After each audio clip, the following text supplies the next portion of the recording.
গোলাপী শহর জয়পুর, রাজস্থানের লোক উৎসব গণগৌর উৎসব। যে উৎসবে রাজস্থান জুড়ে চলে শোভাযাত্রা ও বিভিন্ন সাংস্কৃতিক অনুষ্ঠান।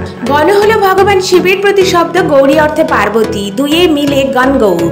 চৈত্র মাসের শুক্লপক্ষের তৃতীয়া তিথিতে এই গণগৌর ব্রত পালন করা হয়। মেয়েরা বিশেষ সাজ পোশাকে দেবীর উদ্দেশ্যে গান নাচ করে। শতাব্দী প্রাচীন এই উৎসব রাজস্থানের সাংস্কৃতিক ঐতিহ্যের গুরুত্বপূর্ণ অংশ। এবং উৎসবের এই শোভাযাত্রা কলকাতার দুর্গাপুজো বিসর্জনের শোভাযাত্রার মতোই বিশ্বজুড়ে সমাদৃত, যা দেখতে দেশি বিদেশি পর্যটকরা ভিড় জমান। লোকশিল্পীরা রাজস্থানী সংস্কৃতি উপস্থাপন করে রাজকীয় শোভাযাত্রার সাথে হাঁটে। হাতি, ঘোড়া, উট এরকম পশুদের ও রথকে রঙিন অলঙ্কারে সাজানো হয়। মহিলাদের সাথে পুরুষরাও চুন্দি পাগড়িয়ে উপনা পড়ে। শোভাযাত্রায় অংশগ্রহণকারী উট ও ঘোড়ার মতো প্রাণীদেরকেও চুন্দি বস্ত্রে সাজানো হয়।